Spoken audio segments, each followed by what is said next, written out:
Welcome to Rhythmic Uprising's video pod for October 2006. This is Benjamin Watkins.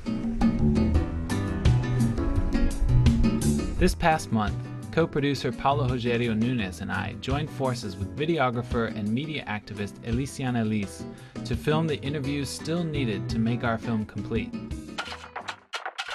With a rental car, cell phones, and camera equipment in hand, our trio traversed the highway, streets, and alleys of Salvador to meet with community leaders.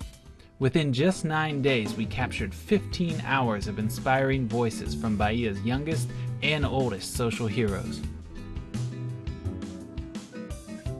Our first stop was Circo Picolino to talk to Antonio Marcus. He first entered Picolino as a street kid over 15 years ago.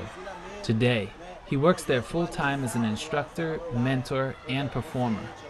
He also dedicates his nights and weekends to mentoring at-risk youth in his own neighborhood. We interviewed him and a number of his students to document what Circo Picolino has done for him and how he's passing that along to others. Our next stop was Bej&eacute. Local theater star Mario took us on a tour of his local community. In the tour, he introduced us to his mom, talked about his acting career, and evaluated the role Bej&eacute has played in his life. He also introduced us to Bej&eacute leaders Rejane and Anativo. In sit-down interviews, this brother-sister duo talked about their lives as social activists and the reasons why they founded Bej&eacute.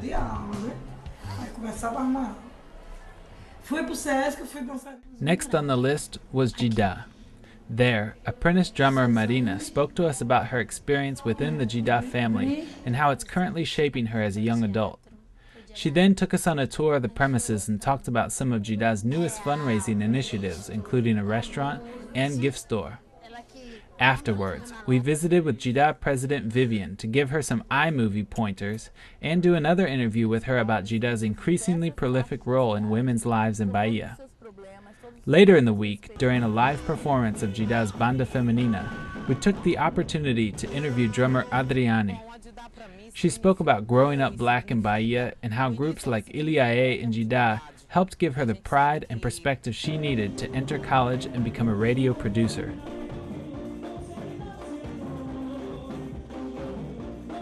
Finally, we headed to ACANNE to get an interview with Mestre Ren&eacute about how he uses capoeira to help children develop mental and spiritual strength.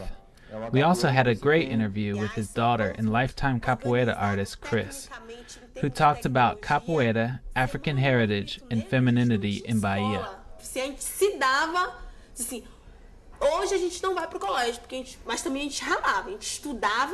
If all that wasn't enough, we snuck in interviews with two of Bahia's most dynamic educators.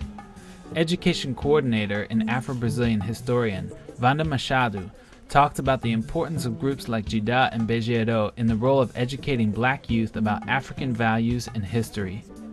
Arany Santana, director of education at IACANNE, spoke about what she and her colleagues at IACANNE did during the 70s and 80s to promote African heritage in a positive light and denounce racial inequalities in the region.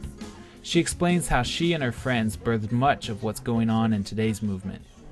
So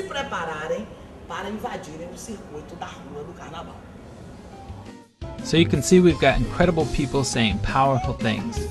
Now all we have to do is simply edit it into a feature-length film. Trust me, I'm getting there.